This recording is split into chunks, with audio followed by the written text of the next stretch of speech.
मित्रांनो, आज आपण कोथळीगडावर जाण्यासाठी निघालो आहोत. डोंबिवलीवरून नेरळला ट्रेनने जाऊन पुढे आपण खासगी गाडीने गडाच्या खाली असणाऱ्या आंबोली गावापर्यंत जाणार आहोत.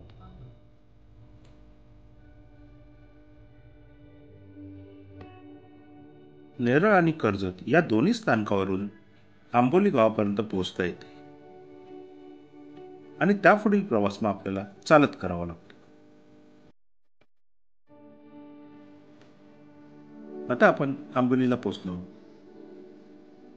आंबोलीपासून 2 टप्प्यात हा प्रवास सुरू होतो. आंबोली ते पेठ आणि पेठ ते पुढे गडाचा माथा.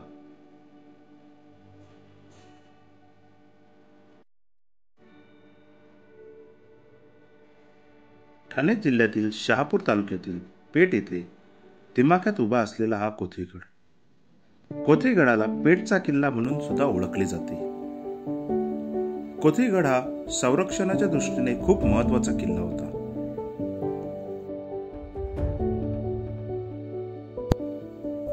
या गडाला सुद्धा रक्तरंजित असा इतिहास आहे. तो जाणून घेण्यासाठी तसेच गडाचा शेवटचा टप्पा हे या गडाचे वेगळेच आकर्षण आहे आणि त्यावरूनच या गडाला कोथळीगड असे नाव पडले. म्हणून ते बघण्यासाठी पूर्ण व्हिडिओ नक्की बघा.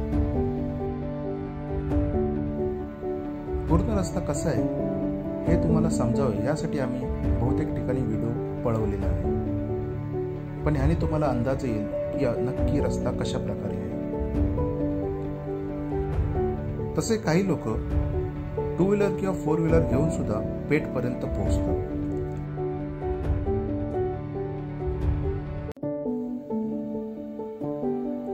रम्य अशा सूर्यास्ताचे दर्शन घेऊन आम्ही आमच्या पुढच्या प्रवासाला सुरुवात केली. आता हळूहळू काळोख पडायला सुरुवात झालेली आहे.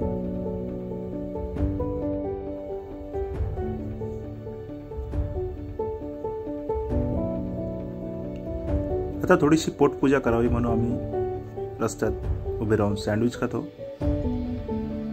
आमचे मित्र लक्ष्मण यांनी खूप चविष्ट अशी ॲव्होकाडो पेस्ट घेऊन आलेत. सो आम्ही आता ॲव्होकाडो सँडविच खात आहोत.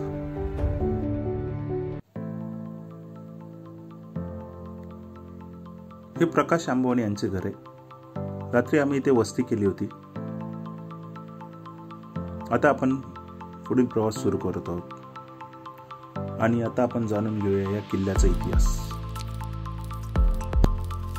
औरंगजेबाने 1684 मध्ये आपल्या सरदारांना मराठ्यांचे किल्ले घेण्यासाठी पाठवले होते.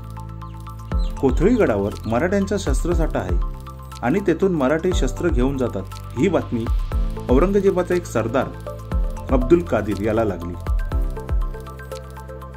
मराठ्यांचा कोथळीगडच घ्यावा म्हणजे गडही ताब्यात येईल आणि मराठ्यांचा शस्त्रसाठाही ताब्यात येईल असा विचार करून अब्दुल कादिर कोथळीगड परिसरात आला.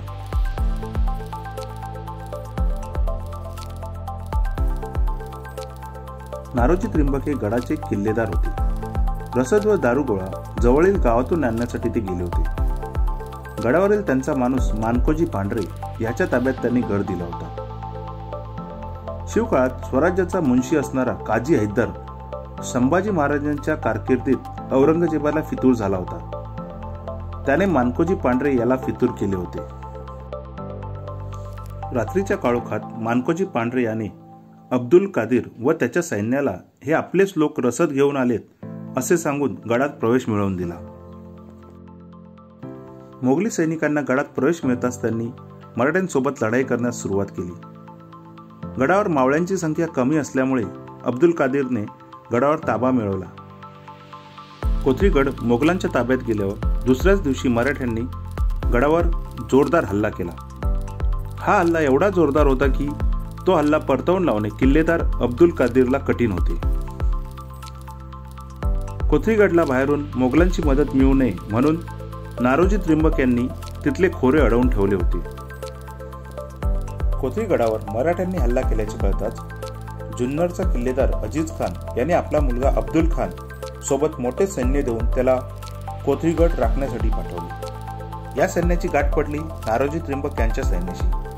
खूप मोठी लढाई झाली. मुघल सैन्याची संख्या खूपच जास्त असल्याने मराठ्यांची बाजू कमकुवत पडत चालली होती. मराठ्यांचे सरदार नारोजी त्र्यंबक या युद्धात थरातीर्थी पडले.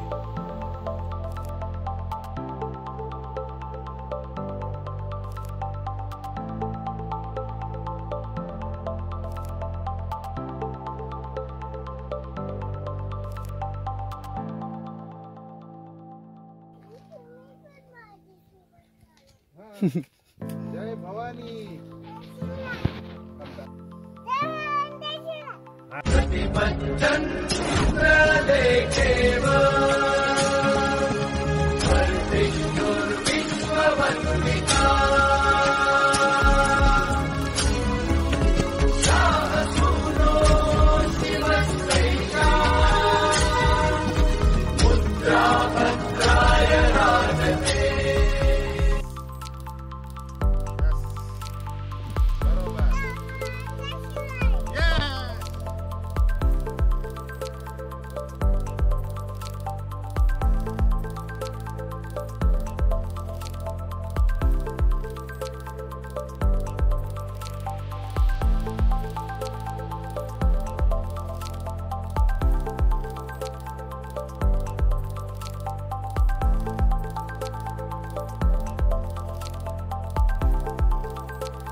मित्रांनो, तुम्हाला गड चढत असताना रस्त्यात अशी बहुतेक ठिकाणी लहान मुलं दिसतील, जे तुम्हाला काकडी, लिंबू पाणी, कोकम सरबत अशा गोष्टी पुरवत असतात. प्रयत्न करा की जास्तीत जास्त लोकांकडून तुम्ही काही ना काही खरेदी कराल. आज या छोट्या उद्योगातून प्रेरणा घेऊन नक्कीच भविष्यात ते मोठे उद्योजक बनू शकतात.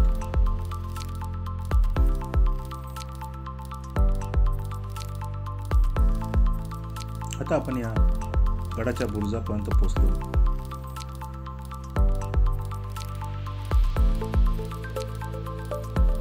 दिमाखात उभ्या असलेल्या या 2 तोफा गडाचे सौंदर्य अजून वाढवतात. मला माहित असल्यानुसार सह्याद्री प्रतिष्ठान या संस्थेने ह्या तोफांचे संवर्धन करून यांना तोफगाडे बसवण्यात आले आहेत. सह्याद्री प्रतिष्ठान खूप चांगल्या प्रकारे गड संवर्धनाची कामे करत असतात. या बुरुजापर्यंत आल्यानंतर तुम्ही याला पूर्ण एक प्रदक्षिणा घालू शकता. इथे तुम्हाला खूप सारे पाण्याचे टाके बघायला मिळतील.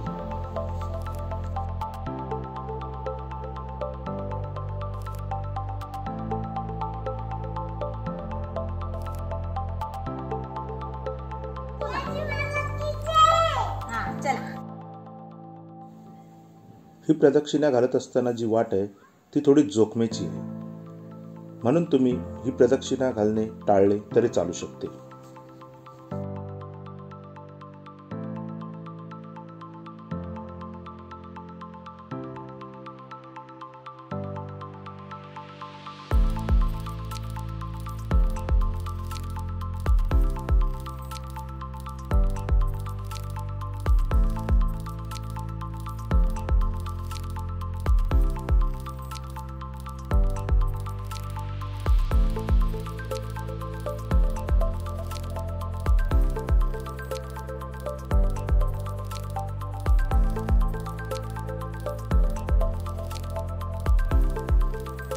या पाण्याच्या टाक्यामध्ये वर्षाचे 12 महिने पाणी असते. एप्रिल मेच्या सुमारास जेव्हा खालील गावांमध्ये पाण्याची टंचाई असते तेव्हा ते हे गडावरील पाणी वापरतात.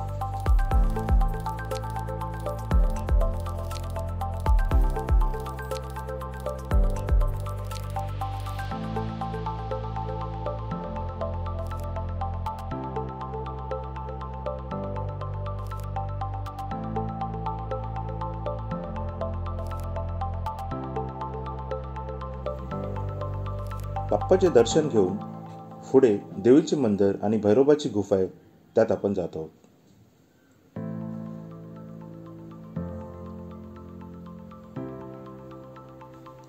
या गुफेमध्ये अंदाजे 30 ते 40 लोक सहजरित्या रात्री वस्ती करू शकतात.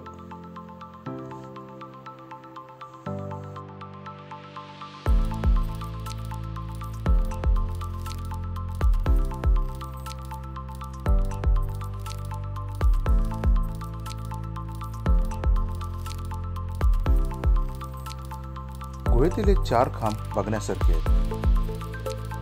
मूळ पाषाणातून कोरून काढलेले हे खांब आहेत.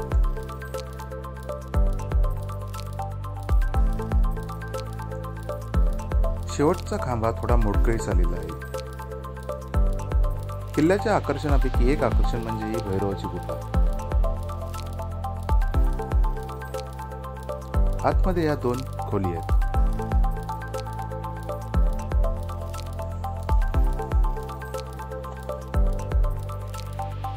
या खोल्यांमध्ये सुद्धा हवा वगैरे येण्यासाठी योग्य नियोजन केलेले आहे.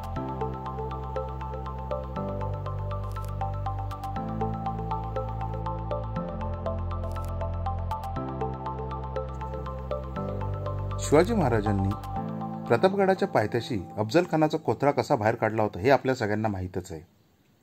तशाच प्रकारे हा पूर्ण दगड असलेला भाग जसा काय त्याच्या पोटातून सगळा कोथळा बाहेर काढलाय अशा प्रकारे पूर्ण खोदून ह्याच्या पायऱ्या बनवल्या गेल्या होत्या. म्हणूनच या किल्ल्याला कोथळीगड असे नाव पडले आहे.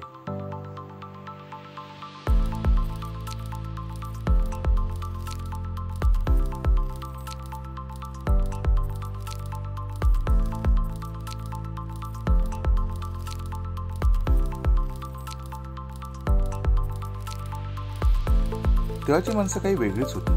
कोणतेही आधुनिक तंत्रज्ञान नसताना सुद्धा ते ह्या सर्व गोष्टी कसे करायचे याचे खरं तर आश्चर्यच वाटते. किंवा आपण असे बोलू शकतो की त्यांचे स्वतःचे जे तंत्रज्ञान होते ते एवढे जबरदस्त होते की आता आपण कुठेतरी त्यांच्यासमोर कमी पडतो.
या ठिकाणी चढत असताना तुम्ही थोडी काळजी घ्या.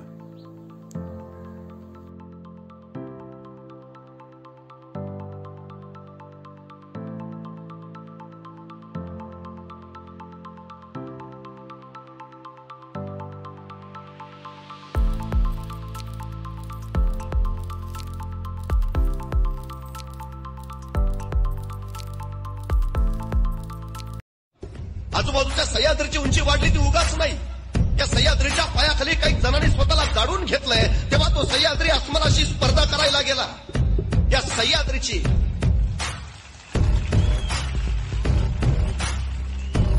सह्याद्रीची सैर करणं पुन्हा ऐड्या गैऱ्याचं काम नाही. या सह्याद्रीची सैर फक्त तिघच करू शकतात. पहिला वाघ, दुसरा वाना आणि तिसरे मराठे.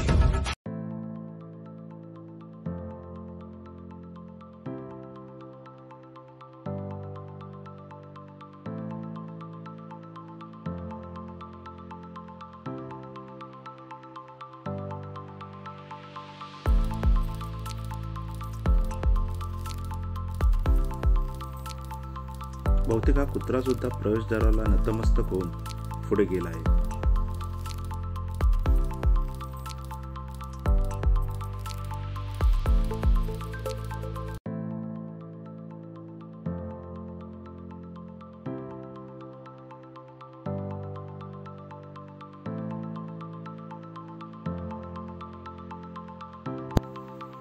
रेषा आणि रेशवी ह्या जुळ्या बहिणी आहेत. त्या दोघी आता 2.5 वर्षाच्या आहेत.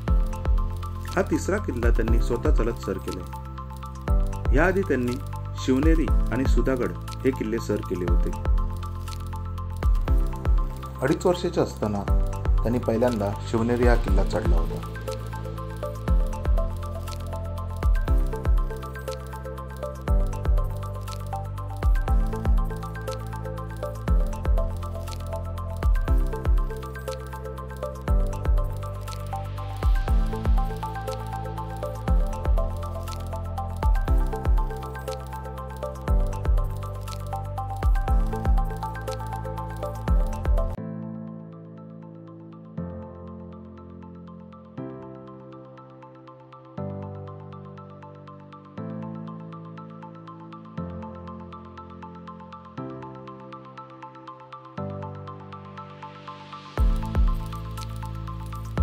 डौलाने फडकणारे हे भगवे झेंडे बघून मन प्रसन्न होते. आता आपण गडाच्या माथ्यावर पोहोचलो आहोत. हे गडाच्या माथ्यावरील दिसणारे शेवटचे तलाव.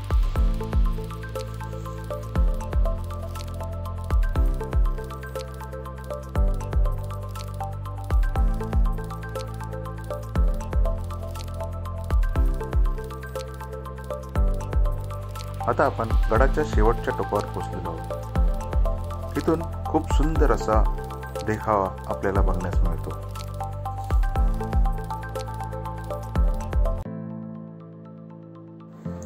तुम्हाला व्हिडिओ आवडला असल्यास नक्कीच लाईक, शेअर आणि सबस्क्राईब करा. धन्यवाद. जय जिजाऊ, जय शिवराय, जय शंभूराजे.